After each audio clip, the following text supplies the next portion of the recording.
On est dans Daniel chapitre 11. Et puis, c'est un passage qui est, pour quelques-uns, très difficile. Et je les comprends. C'est un chapitre très complexe. 45 versets pour expliquer des choses qui sont déjà arrivées, qui vont arriver. C'est une prophétie. Peut-être on peut commencer avec un mot de prière. Père éternel, on veut te remercier pour le fait que tu nous as aimés, que tu as envoyé ton Fils mourir sur la croix pour nos péchés. C'est avec un grand cœur de gratitude qu'on arrive devant ta parole ce matin. On cherche à connaître et à comprendre ce que toi tu as placé ici il y a tellement longtemps. Et pourtant, Seigneur, c'est pour nous. Et encore, Seigneur, on te donne l'honneur et la gloire. On demande d'ouvrir nos yeux, nos oreilles, nos cœurs pour qu'on puisse saisir les vérités que tu as placées ici pour nous. Et on demande ces choses par le nom de Jésus. Amen. Alors, la semaine passée, j'ai commencé à vous expliquer chapitre 10, qui est l'introduction à chapitre 11. Et aussi chapitre 12. Les trois chapitres parlent de la même vision que Daniel a eue et toutes les circonstances qui sont arrivées en fonction de cela. Si on se souvient un peu, on parle ici de prophétie et ce qui est important aussi, c'est de reconnaître que la prophétie, c'est la même prophétie qu'on a depuis chapitre 8, chapitre 9. Alors, tous ces passages viennent en même temps, tout s'enchaîne. Les caractéristiques qu'on avait parlé initialement, on parlait du fait que c'est comme avoir un paire de jumelles. On regarde à travers les jumelles, on voit les choses dans la distance, mais on voit ces choses-là avec pas les détails, on voit juste des choses, des points spécifiques. Et ça, c'est un problème avec l'idée de voir la prophétie. La prophétie ne nous montre pas tout ce qui va arriver, mais certains détails spécifiques. Et pour l'auteur, ce sont les choses les plus importantes, les choses qui vont nous attirer notre attention. Alors, on avait parlé du fait qu'on regardait ces passages, et Daniel, il vivait dans la période des années 620 à 525. Et ceci est là la vision qu'on a décrite dans chapitre 10, 12 et 10, 11, 12. C'était quelque chose qu'il a eu très tard dans la vie. Il avait probablement 85 ans. C'était pas un jeune. C'était un homme assez âgé, un homme qui a vu beaucoup de choses. Comme on dirait en bon québécois, il a vu la guerre. Il a tout vu l'Empire babylonien, et puis il a vu le commencement de l'Empire Darius, chapitre 5, vous vous souvenez, la main sur le mur, et les Babyloniens ont tombé, et les Perses et les Médo-Perses sont venus prendre Babylone. Et puis ensuite, on avait des différentes prophéties avec des différents caractères, par exemple, Alexandre le Grand, et l'Empire romain, on a vu ça dans les prophéties de chapitre 4. Alors, Daniel a toute cette image qu'on a vue dans la vision qu'il a expliquée à Nebuchadnezzar. Maintenant, ce qui arrive ici, c'est qu'il y a des éléments qui nous manquent. Puis à chaque fois que Daniel a une autre vision, c'est comme si Dieu dit, non, je t'avais présenté quelque chose, mais maintenant, je vais te donner plus de détails. Et quand on arrive à chapitre 8 et 9, on a encore d'autres détails. Quand on arrive à chapitre 10 et 11, on a encore plus de détails. Alors, il faut qu'on saisisse vraiment, l'idée, c'est que c'est la perspective de Daniel qu'on a dans ce livre ici. C'est Daniel, ce qu'il lui a compris, ce qui lui a été présenté, ce qui lui a été expliqué. Et lorsqu'on regarde ce passage-là, on réalise qu'on regarde un période de temps très spécifique, les 70 ans de captivité, qui parallèle la vie de Daniel. Daniel a été enlevé, un des plus tôt. Il y avait 3 captivités qui étaient prises. Il était pris parmi les premiers. Jeune homme de 15 ans à peu près, 16 ans. Et on l'a amené à Babylone pour être serviteur du roi. Et ce qui arrive avec Daniel, c'est que toute sa vie, il a pu, lui, vivre l'expérience de 70 ans de captivité. Et comme on a vu, les 70 ans de captivité représentent les 70 ans que les Juifs avaient négligés dans les années de sabbat. Et on a vu le décompte de cela. Et Daniel, il s'attend qu'après 70 ans, le châtiment est terminé, on retourne chez nous, tout va aller comme avant, digidou, ça va être beau. Hein? C'est ça qu'ils pensent. Et on a vu ça la semaine passée lorsqu'on a regardé ce passage. Mais la réalité, c'est que dans la prophétie, on a beaucoup plus. On a la prophétie qui nous a dit, dans chapitre 9, on avait les fameuses 70 semaines, duquel on a une description de 69 semaines, on a fait le décompte, et on a vu comment on est arrivé à une situation assez spécifique où il manque encore des détails. Et Daniel manque des détails qui sont là pour nous, parce que nous avons déjà vu, nous avons déjà vécu, nous avons déjà été fidèles, à chaque jour on lit les Écritures, on les étudie, on les comprend, n'est-ce pas? Et on arrive à cette situation, qu'est-ce qui lui manque? Le mystère de l'Église, l'apôtre Paul le décrit comme ça. Dans l'Ancien Testament, ils n'ont pas vu venir l'Église, ils n'ont pas vu venir Jésus-Christ comme sauveur, comme sacrifice, comme celui qui a été ressuscité, celui qui a commencé à acte l'Église, et que nous, on fait partie aujourd'hui même. Ça continue. C'est une période qui n'est pas décrite à l'intérieur des détails que Daniel avait. Pour lui, il manque cela. Et quand on va arriver à la fin du chapitre 11 et le commencement du chapitre 12, on va voir encore une autre image de ce qui va venir, que Daniel a reçu, mais qu'il n'est pas encore arrivé. Et je dis ceci avec conviction. En grande partie, parce que lorsqu'on regarde chapitre 11, on est présenté avec beaucoup de détails. Beaucoup de détails. Des affaires, on dirait presque banales. Un peu comme un téléroman. Vous avez jamais regardé un téléroman? Moi, je ne suis pas capable. Ça n'arrête plus. Tellement que c'est des détails après détails. Ça finit plus, l'histoire d'un tel, puis l'histoire de Daniel 11, c'est un peu comme ça. Ça continue avec des petits détails et on se pose la question, pourquoi est-ce que Dieu les a placés ici dans les Écritures? Il me semble que Dieu, en étant le Dieu de l'univers, il doit se préoccuper de grandes choses importantes, n'est-ce pas? Mais ici, on va voir beaucoup de petits détails parce que Dieu s'occupe de non seulement les choses importantes, mais les choses qui peuvent sembler peu importantes. Les petits détails. Dieu est en contrôle de tout cela. Et on voit ça à travers ce passage. Now, on avait bien parlé on va parler de ça la semaine prochaine, la 70e semaine, qu'est-ce qui arrive à ce moment-là. Mais pour Daniel, lui, son histoire, c'est les 70 ans. Et tout ce qu'on a dans les prophéties, pour lui, c'est toutes des choses futures qui ne sont pas arrivées encore. Et je présente ceci parce que chapitre 11 de Daniel, les critiques de Daniel et les critiques de la Bible se servent de ce chapitre pour dire que ce n'est pas possible que c'est une prophétie. Ça doit être une histoire qui a été transcrite après les événements. Tellement que c'est tellement bien expliqué, tellement clair comment est-ce que ça arrive.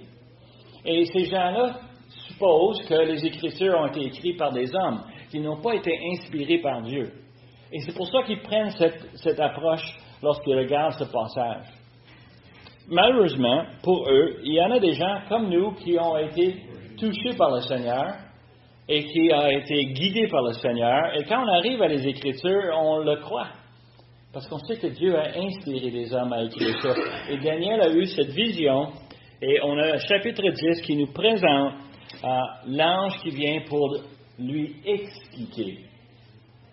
Expliquer cette vision pour qu'il puisse le comprendre. Dans notre perspective à nous sommes un peu différents que Daniel.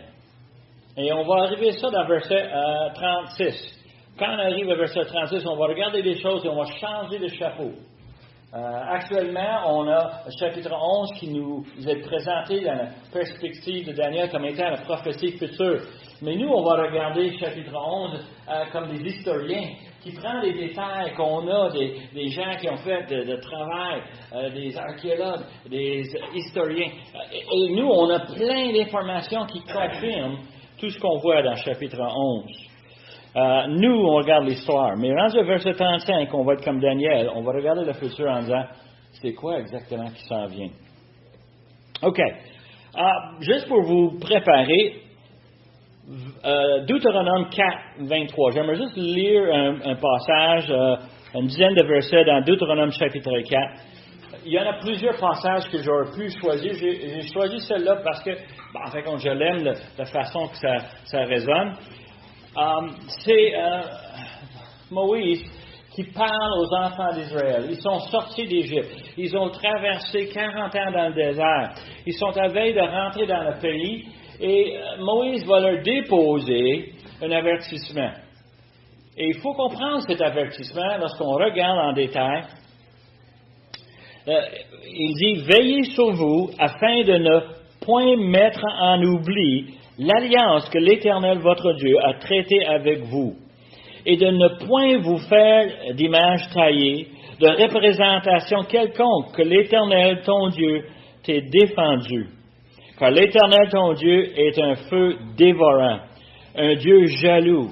Lorsque tu auras des enfants et des enfants de tes enfants, que vous serez depuis longtemps dans le pays, et si vous vous corrompez, si vous faites des images taillées, des représentations de quoi que ce soit, si vous faites ce qui est mal aux yeux de l'Éternel, votre Dieu, pour l'irriter, j'en prends aujourd'hui à témoin contre vous le ciel et la terre.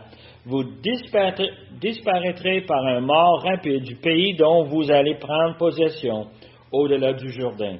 Vous n'y prolongerez pas vos jours, car vous serez entièrement détruits. L'Éternel vous dispersera parmi les peuples, et vous ne resterez qu'un petit nombre au milieu des nations où l'Éternel vous amènera. Et là, vous servirez des dieux d'ouvrage de main d'homme, du bois, de la pierre, qui ne peuvent ne voir, ni entendre, ni manger, ni sentir. C'est de là aussi que tu chercheras l'Éternel ton Dieu, et que tu le trouveras, si tu cherches de tout ton cœur et de toute ton âme, au sein de ta détresse. Toutes ces choses arriveront. Alors, dans la suite des temps, tu retourneras à l'Éternel ton Dieu, et tu écouteras sa voix. Car l'Éternel, ton Dieu, est un Dieu de miséricorde, qui ne t'abandonnera point et qui ne te détruira point. Il n'oubliera pas l'alliance de tes pères qu'il leur a juré. C'est un passage qui annonce une entente. Suis l'Éternel, sinon vous serez punis. C'est quand même simple. Et pourtant, il dit que, c'est quand vous êtes en souffrance que tu vas te souvenir de ton Dieu et que tu vas retourner. Il parle constamment d'un restant. Il en reste tout le temps. Pourquoi aujourd'hui, après 3000 ans de persécution, on a encore des Juifs ici sur la planète? Parce que Dieu les protège. Il les punit, il les châtie. On les a vus à travers les années, on sait tout ce qui s'est arrivé. Et on sait que c'est grand, c'est sérieux, mais c'est à cause de leur désobéissance. Et nous, comme pécheurs, on n'est pas beaucoup différents, n'est-ce pas?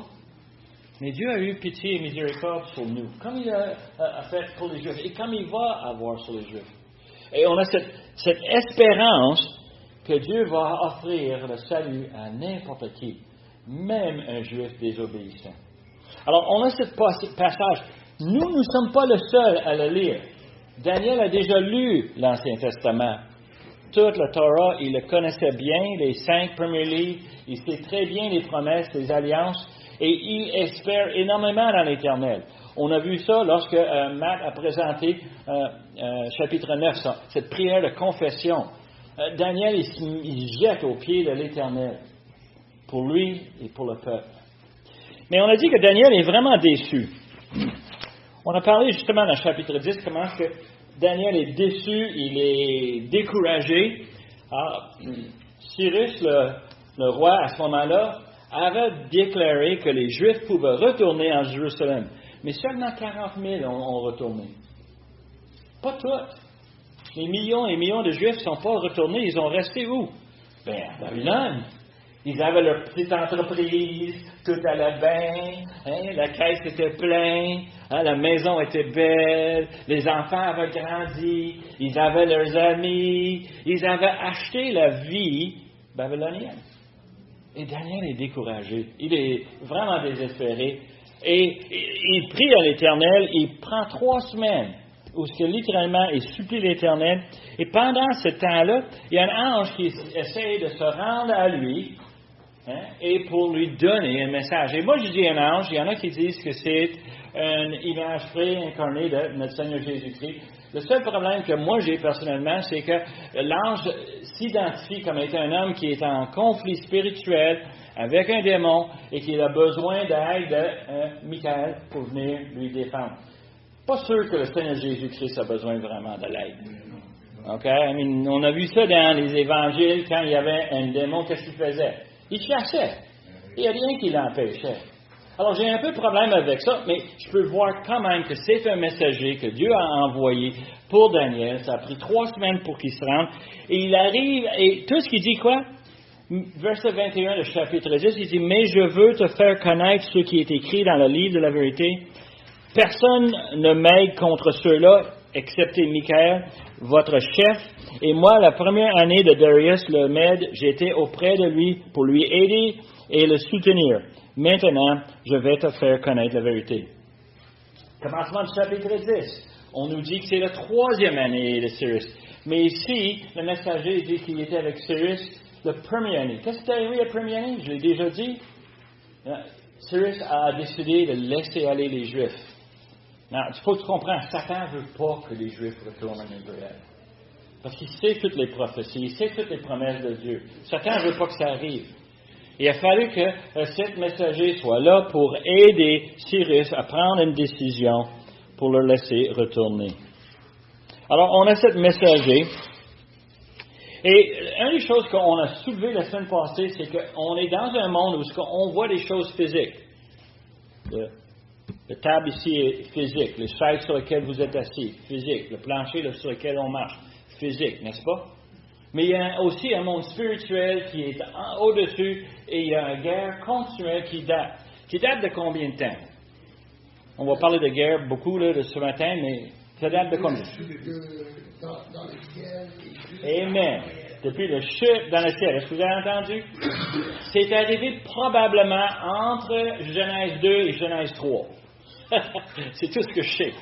Parce qu'il y avait une création, puis ensuite il y avait une chute.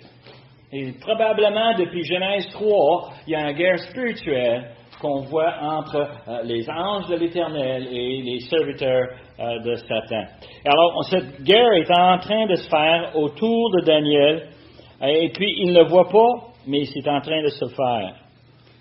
Alors, le messager vient pour expliquer la vision, et verset 2, la fin de verset 2, il dit, « Voici, il y aura encore 3 rois en Perse, le 4e amassera des richesses de tout autre, et quand il sera puissant par ses richesses, il soulèverait tout contre le royaume de Grèce. » Okay? Il ne reste que 4 rois dans Perse. Pas exactement vrai. Il y a 4 rois d'importance, hein, et on les identifie. Évidemment, Cyrus, on avait Cyrus, puis ensuite son fils, Cambyse. Et ensuite, à la suite de Cambyse, il y avait un bonhomme qui s'appelle Smerdis. Smerdis avait une caractéristique assez importante. C'était une copie conforme de Cambyse. Les gens ont assumé qu'il était le roi parce qu'ils avaient vu Cambyse, alors ils s'attendaient que cet homme-là était Cambyse. Il n'était pas. Il a duré à peu près 1 an. Pourquoi? Pourquoi il n'était pas de la famille royale? C'est quelqu'un qui voulait prendre le pouvoir, mais il voulait le faire. Le problème, c'est que Darius, il s'est tapé à réaliser que c'était une fraude, et puis il l'a assassiné. Et puis, il a pris sa place. So Darius est devenu le roi, et lui était roi pendant une période de temps de 40 ans, 45 ans. Il a fait de bonnes choses pour l'Empire, et quand je dis des bonnes choses, il a poussé les frontières, à un point qu'il essayait de prendre le pouvoir sur la Grèce et sur les Grecs. Ils les ont attaqués, et puis avec peu de succès. Et après lui est venu le roi Xerxes. Xerxes, c'était son nom technique, mais le vrai nom, c'était Ahasuerus. Et on a ce nom, on le trouve dans le livre d'Esther. Pourquoi? Parce que c'était le roi au moment où Esther est devenue reine. Il était le roi le plus grand, plus puissant, le plus riche dans l'histoire des Médo-Perses. Et il a employé cette puissance, cette richesse pour lui monter une armée. On nous dit que c'était l'armée la plus grande dans le Moyen-Orient. C'était une armée énorme. Et avec cette armée, lui avait un objectif, il était pour retourner en Grèce et ils étaient pour les battre et prendre possession, duquel ça n'a pas marché.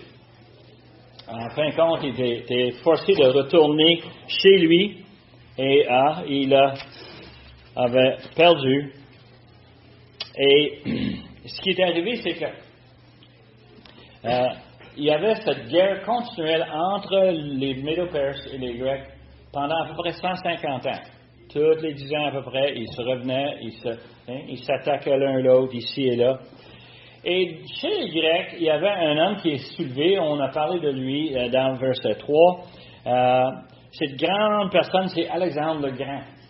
Et dans la période de 10 ans, il a littéralement poussé les frontières de l'Empire grec, où il a littéralement pris possession de tout l'Empire Médo-Perse et plus. Il a pris l'Égypte, et il est allé jusqu'aux frontières du pays aux Indes. Il a conquéri, et sa règne a duré à peu près 10 ans.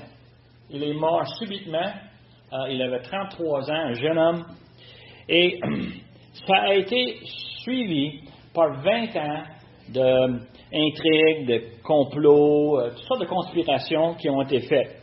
Alors, lui avait un demi-frère qui était handicapé, il avait un fils illégitime, il avait un fils légitime, mais qui était né après que lui est décédé, c'est-à-dire que son épouse était enceinte. Et ce qui est arrivé pendant les 20 ans, qui quand même, je t'ai dit, téléroman, on a réussi à tuer tout le monde. On a assassiné son demi-frère, on a assassiné ses fils, on a tué ses femmes, on a tué toute la famille d'Alexandre le Grand pour l'éliminer. Le problème, c'est qu'on n'a plus de roi en Grèce. Et qu'est-ce qu'on va faire? Et pendant 20 ans, toutes sortes de choses vont arriver pour enfin arriver à décider qu'on va diviser l'Empire, qui était énorme, en 4 portions, et on va donner à chaque généraux qui restait un des royaumes. Et c'est ça qu'on a vu à la fin de la semaine passée. Now, on parle ici qu'il a divisé vers les 4 vents des cieux, c'est-à-dire les 4 directions.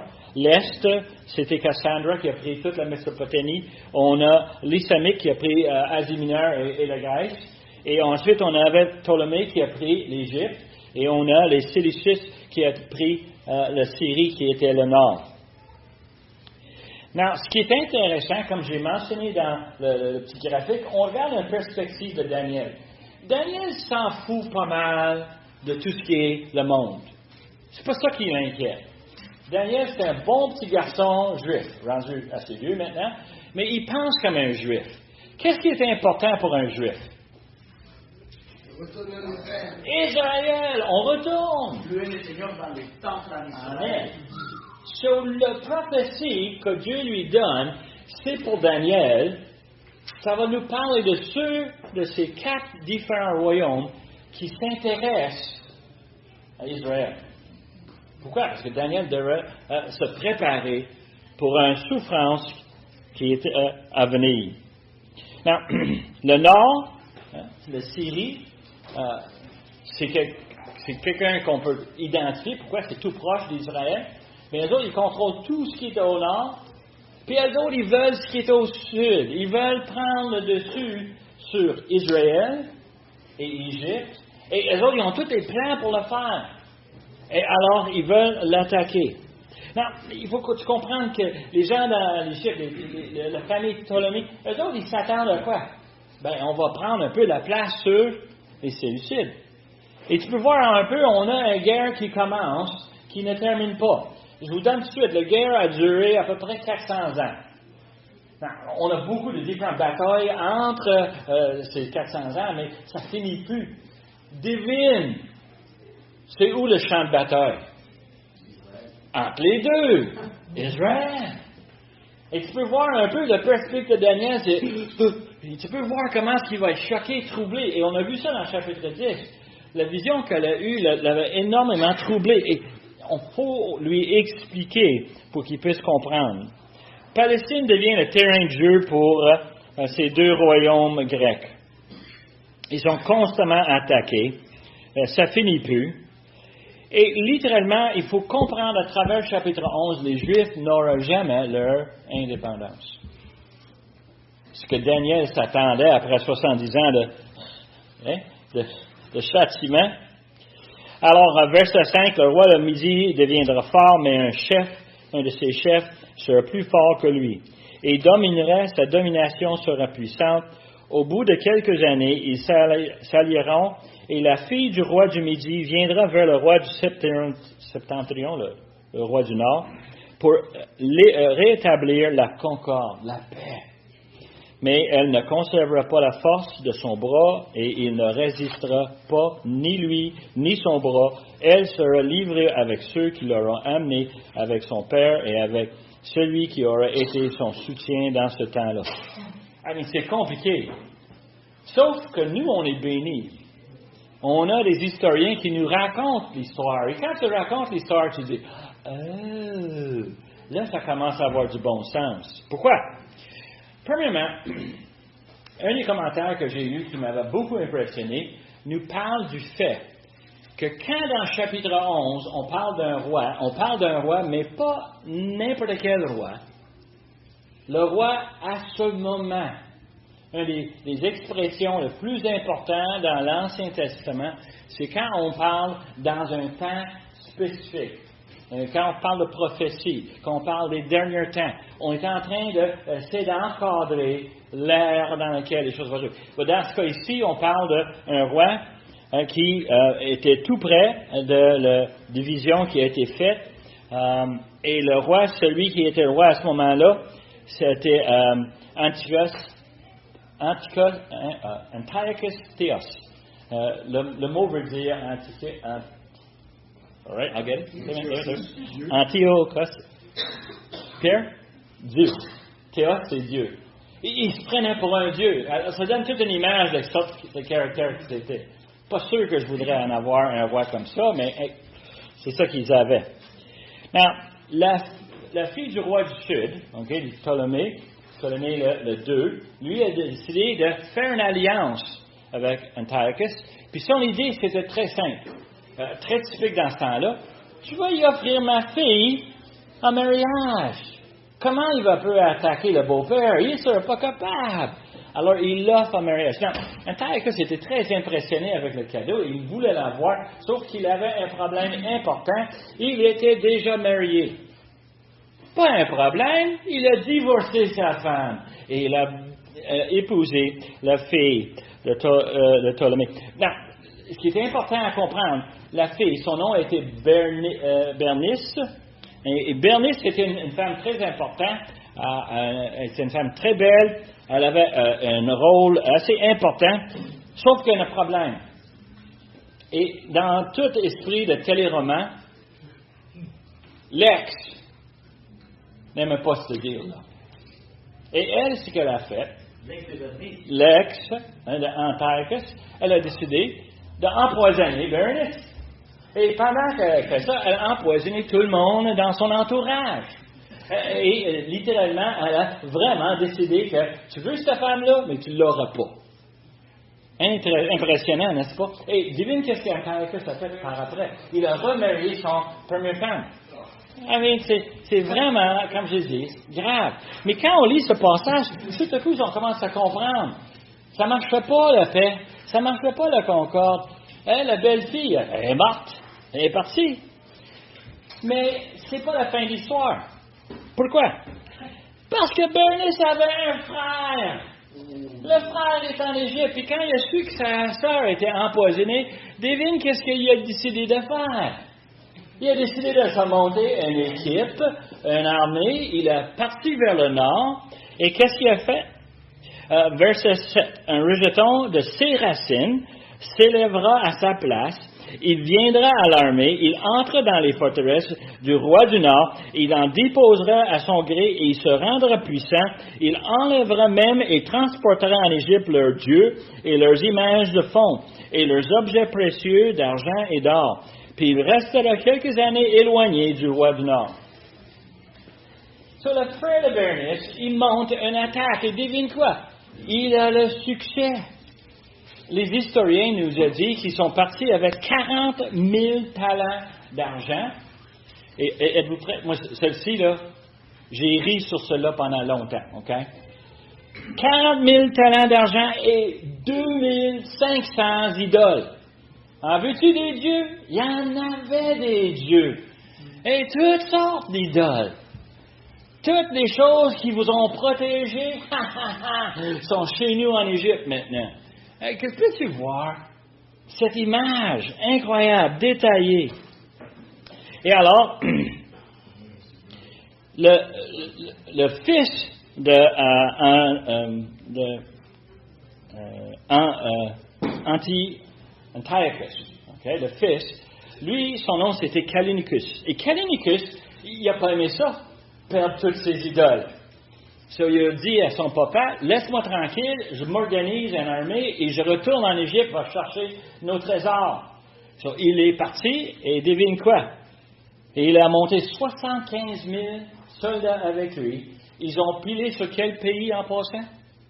Palestine, Israël, passe à travers, arrive en Égypte et le fameux roi en Égypte, Ptolémée Eugète, lui a décidé qu'il veut venir m'attaquer. Pas grave, moi je vais le battre. Et lui aussi s'est monté à une armée de 70 000 soldats. Et ils ont eu un combat. Et devine quoi? Il l'a battu. Il l'a battu et littéralement, Callinicus est mort sur son cheval. Et c'était une histoire. Et on voit ce passage d'écrit. Et quand il dit il restera quelques-uns éloignés, bien, devine quoi? Le roi Ptolémée Eugète, il a vécu une longue vie heureuse, tandis que lui a eu la victoire sur Callinicus qui était mort lors de la bataille. Et là, verset 9, et celui-ci marchera contre le royaume du roi du Midi et reviendra à son pays. Ses fils se mettront en campagne et rassembleront une multitude nombreuse de troupes. Verset 10. L'un d'eux s'avancera et se répandra comme un torrent, débordera puis reviendra, et ils pousseront des hostilités jusqu'à la forteresse du roi du Midi, le roi du Sud. Alors les deux fils de Callinicus ont décidé de monter en armée et aller chercher la vengeance pour leur père. Et quand ils ont fait ceci, ils ont monté toute une équipe.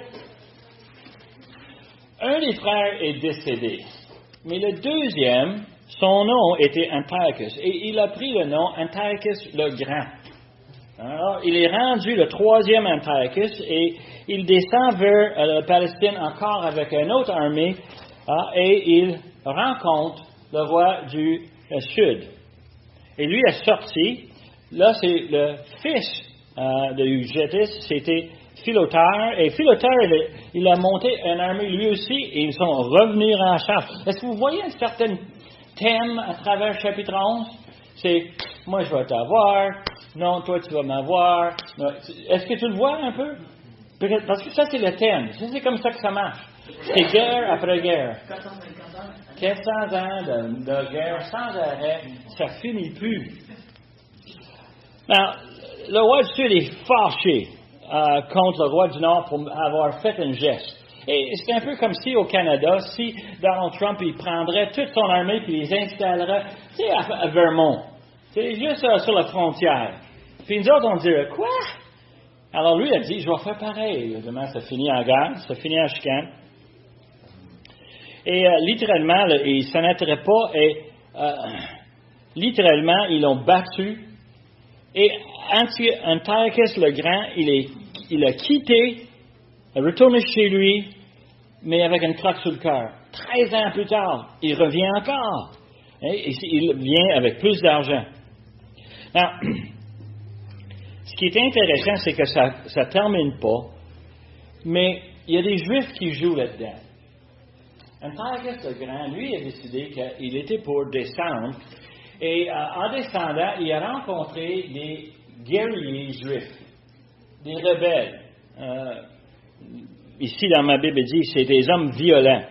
C'est des hommes qui voulaient libérer le pays d'Israël. Ils ont pensé que la meilleure façon, c'est d'aller se faire un allié avec le roi Antiochus le Grand de Syrie. Et si on bat les Égyptiens, parce que les Égyptiens avaient pris le pouvoir d'Israël, si on les bat, on va avoir notre liberté. Peut-être Antiochus va nous laisser libre.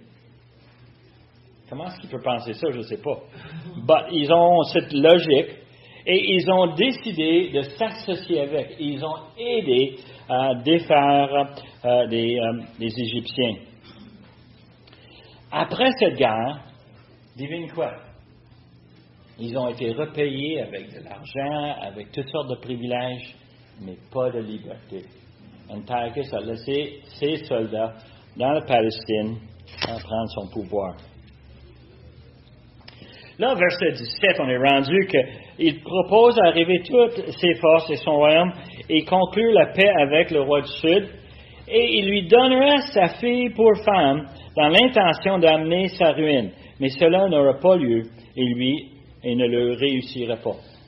Alors, Antiochus le Grand, il a décidé qu'en prenant pouvoir sur Égypte, je vais me placer un espion dans le palais. Je vais placer ma fille. Non. Nous savons qui est cette fille-là. Vous savez qui c'est? Cléopâtre. Et Cléopâtre est offerte comme épouse à cet roi en Égypte. Et il s'attendait d'avoir son espion. Et il pouvait envoyer des messagers à sa fille, savoir c'est quoi ses plans, c'est quoi ses forces, c'est quoi ses faiblesses. Ça a mal viré. Dans l'histoire, nous a dit que Cléopâtre a tombé en amour avec son mari. Et elle a décidé que mon père, tant pis. Hein? Elle a envoyé toutes sortes de mauvaises informations à son père. Et son père a été vraiment démuni par sa propre fille. Et nous, on sait que dans l'histoire, on a toutes sortes d'histoires. Comment est-ce que Cléopâtre, tellement belle et tellement fidèle à Égypte, elle était vraiment tout un caractère. So, verset 18, Antiochus le Grand, il se fâche et décide qu'il va se virer vers les îles. Nous, on n'a peut-être pas une bonne compréhension, mais pour quelqu'un comme Daniel, comme un juif, c'est où les îles? Les îles, c'est le Chypre. C'est tous les pays qui sont vers la Grèce. Et évidemment, Antiochus a dit, je vais aller m'empiéter sur l'autre empire grec. Et il l'attaque. Sauf qu'il s'est trompé. Parce qu'il n'a pas compris que l'empire grec, l'empire de Grèce, était maintenant sous le contrôle de qui? De Rome.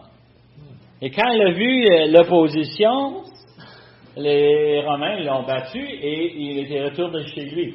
Sauf que les Romains, il y avait une autre mentalité. Et il faut le respecter un peu.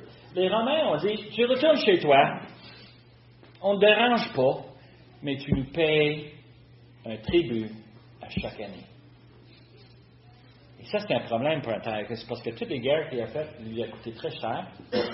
Où est-ce qu'il va trouver l'argent maintenant pour payer les Romains? Il faut qu'il paye Rome. Alors, son stratégie, tu vas le trouver ça tellement drôle, il décide d'aller voler l'argent dans les temples chez lui.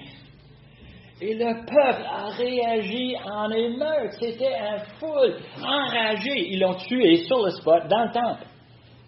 Antiochus le Grand, il est rendu pas mal petit, écrasé par un foule de ses citoyens malcontents, malheureux. C'est ça l'épisode des Maccabées? Pas encore. Okay. Ça s'en vient. Ça s'en vient, parce que devine quoi? Il y en a d'autres Antiochus qui s'en viennent. Antiochus l'Épiphanie. Il va tuer le cochon.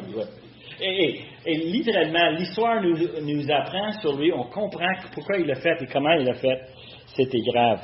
Mais Antiochus le Grand, il a saccagé et pillé ses propres temples et les peuples l'ont tué. Le roi qui suivait Antiochus le Grand avait un problème technique. Okay? Il nous dit, verset 20, celui qui le remplaça fait venir un exacteur dans la plus belle partie du royaume. C'est quoi un exacteur? C'est français ici? Vous êtes francophone? Un Oui, hein?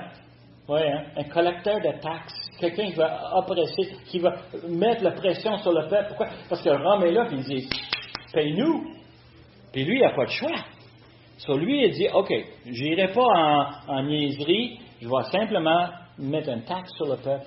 Et les gens ont subi à cause de ça, à cause de ceci. Tellement triste. En passant, lui non plus n'a pas duré longtemps. Verset 21. 21, c'est important ce passage. Un homme méprisé prendra sa place. T'aimerais ça avoir ça sur votre tombeau? Danny Cotnoir, un homme méprisé. Qu'est-ce que tu en penses? C'est pas exactement flatteur, hein? Non. C'est un homme qui est haïssable. C'est un homme désagréable. C'est un homme, et ça c'est Antiochus Épiphanes en passant, on va le voir, il prend sa place sans être revêtu de la dignité royale. Il ne venait pas de la famille royale, lui. Il paraîtra au milieu de la paix et s'empara du royaume par l'intrigue. C'est un gars qui paraît beau. Et on va voir à travers ses actions qu'il sait comment chercher l'appui des gens, même s'il n'a aucunement l'intention de livrer sur ses promesses. Un vrai politicien, si tu veux. Charmeur au bout, mais pas sûr qu'il était si charmant, hein? Un homme méprisé. Alors, verset 22 nous dit que il s'est répandu comme un torrent submergé devant lui et anéanti, de même qu'un chef d'alliance. Alors, il faisait des ententes avec les gens autour de lui, et aussitôt qu'il y avait un temps, il les éliminait. C'était un gars qui avait littéralement deux faces, un vrai hypocrite. On l'appelait Antiochus Épiphanes. Non. Ce que ça veut dire celui qui est grand et glorieux. Mais en arrière de son dos, le monde l'appelait quoi? Antiochus l'Épimane. L'Épimane voulait dire le fou, le maniaque, parce qu'il agissait en fou et les gens l'ont reconnu. Souvent, dans les Écritures, parmi les commentaires de l'Ancien Testament, on identifie cet Antiochus comme étant une image de l'Antichrist final. À un tel point que dans bien les commentaires, on parle de lui comme étant l'Antichrist de l'Ancien Testament. Et tu peux voir un peu parce que ce qu'il a fait et qu'est-ce qu'il a fait contre Israël nous mène à croire ceci. Il est sournois, il est en train de faire des alliances et ensuite les briser. C'est un homme qui est vraiment dur à faire face, très gentil à le voir, mais en action. Et il était à la tête d'une grande armée, verset 25, il employera sa force et son ardeur contre le roi du Sud. Le roi du Sud s'engagera dans la guerre avec une armée nombreuse et très puissante, mais il ne résistera pas, car on méditerait contre lui de mauvais desseins. Verset 26, ceux qui mangeront des mets de sa table causeront sa perte, et ses troupes se répandiront comme un torrent, et les morts tomberaient en grand nombre. Alors, le roi d'Égypte perd énormément, et en grande partie pour la trahison de ses propres conseillers. C'est reconnu cette guerre ici, où Antiochus Épiphanes a pris la place. Et il cherche, dans son style à lui, il ne cherche pas à le massacrer. Son idée, c'est de prendre le pouvoir et de faire ça d'une façon sournoise. Devine qu'est-ce qu'ils ont fait? Ils ont fait une conférence de paix. Ils se sont mis à table et ils se sont dit des mensonges de l'un, de l'autre, avec aucune intention de le faire. Littéralement, l'alliance qu'ils ont faite était bon à rien. Et ils cherchent à se trahir l'un et l'autre. On reste à voir que il règle absolument rien, sauf que Antiochus Épiphanes, il retourne avec beaucoup de butin, mais il n'est pas content. il n'est pas content parce qu'il n'a pas eu ce qu'il voulait, il n'a pas eu le pouvoir en Égypte. Et il était fâché. Il était vraiment... comment je peux dire? C'est un homme plein d'amertume à l'intérieur. Et qu'est-ce qu'il a dit? C'est qu'il va se défendre. Et il essaie d'attaquer l'Égypte encore une autre fois. Et ce qu'il fait, c'est qu'il ne réalise pas que l'Égypte n'est pas nouf. Okay? Et je pense qu'en grande partie, moi je blâme Cléopâtre. Okay? Ils sont allés à Rome en disant, « Hey, on a du trouble avec ce gars, Antiochus. Peux-tu venir nous aider? » Et ils ont envoyé littéralement un navire complet pour venir les aider. Et ils ont littéralement battu Antiochus. Et ils l'ont fait avec succès. Les Écritures nous disent dans les prophéties que c'était les navires de Kittim. Kittim, c'est l'île de Chypre. Et c'est maintenant sous le pouvoir de Rome. Et ils sont venus aider l'Égypte. Et Antiochus Épiphanes, il a été tellement maudit, fâché, qu'en revenant, tu connais-tu un peu quelqu'un comme ça? Tu connais-tu quelqu'un qui est vraiment fâché? Qu'est-ce qu'il fait? Il donne un coup de pied, right? Il rentre, le char ne marche pas, il donne un coup de pied sur la porte, il met un poc là-dedans, puis il s'en va à la maison, puis il claque la porte, puis ça éclate la fenêtre. Tu connais-tu quelqu'un fâché comme ça? Peux-tu voir ça? Bon, ça, c'est Antiochus qui arrive en Israël. Il est furieux, furieux. Et qu'est-ce qu'il fait? C'est là où il arrive avec la désolation, l'abomination du temple.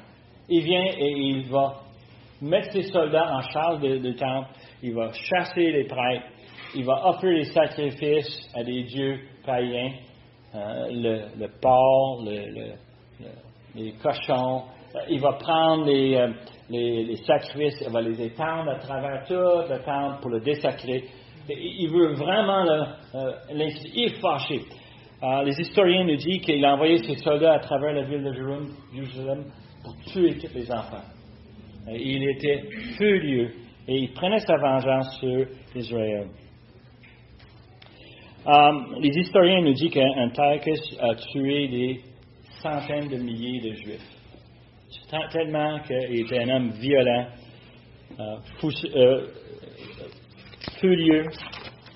Et on a verset 31, les troupes se présenteront sur son ordre, elles profaneront le sanctuaire, la forteresse, elles feront cesser le sacrifice perpétuel et dresseront l'abomination du dévastateur.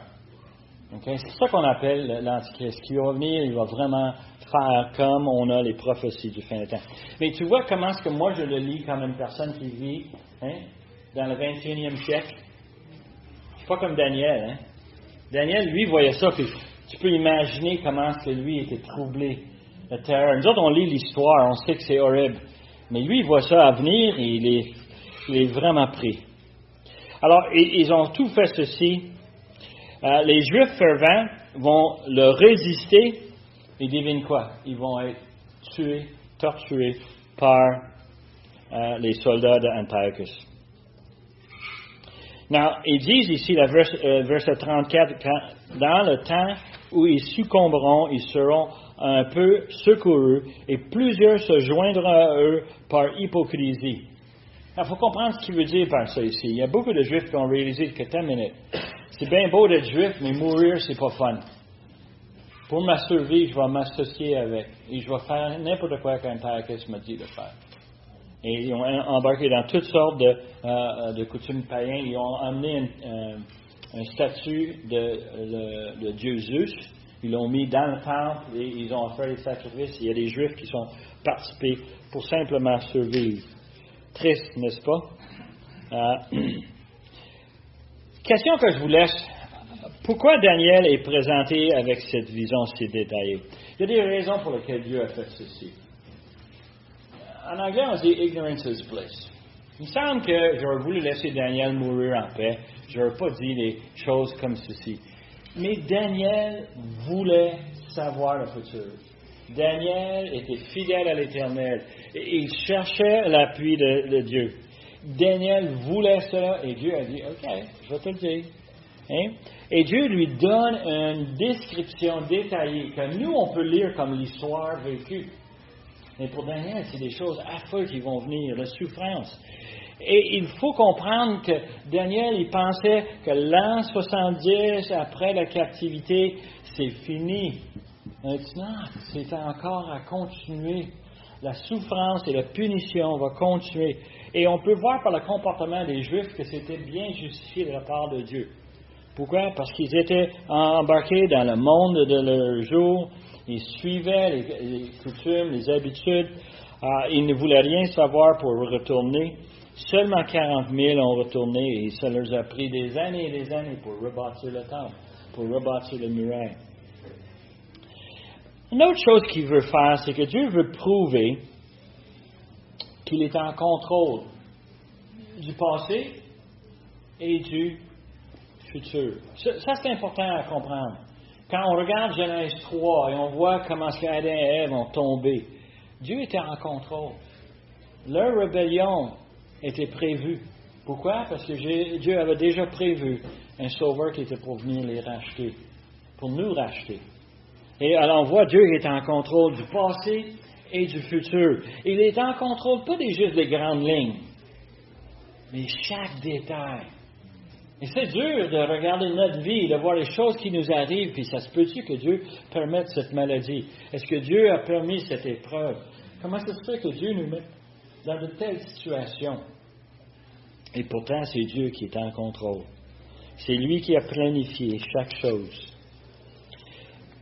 L'autre chose qu'on voit très bien dans le chapitre 10, c'est que Daniel était fervent dans ses demandes. Il priait pour avoir une compréhension de ses visions.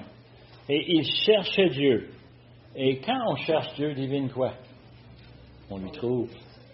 Daniel a eu la réponse. Et je suis sûr que Daniel, malgré le fait qu'il était troublé, il était aussi béni de savoir que quoi? Dieu m'écoute. Dieu a écouté mes prières. Et Dieu a envoyé un messager pour m'expliquer, pour me montrer des choses.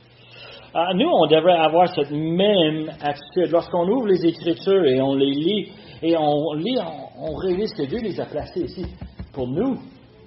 Hein? Il n'a pas gardé un Daniel chapitre 13. Non, il nous a donné 12 chapitres parce que c'est ça qu'il veut nous donner. Et quand on voit Dieu en action, c'est merveilleux de savoir qu'il a fait ça pour nous. Il l'a protégé jusqu'à notre jour pour qu'on puisse l'ouvrir et le lire. Il a donné ses visions à Daniel aussi, non seulement pour Daniel, mais pour nous, et pour nous convaincre que Dieu garde ses promesses.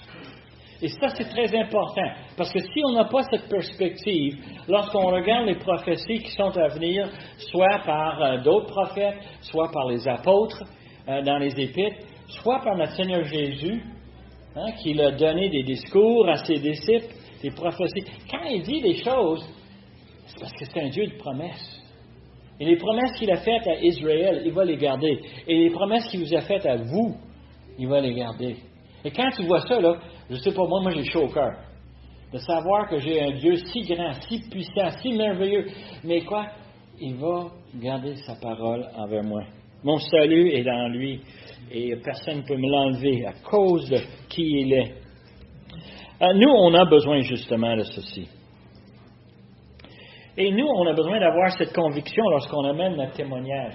Quelqu'un au travail me parle du Seigneur, je vais lui parler avec quoi?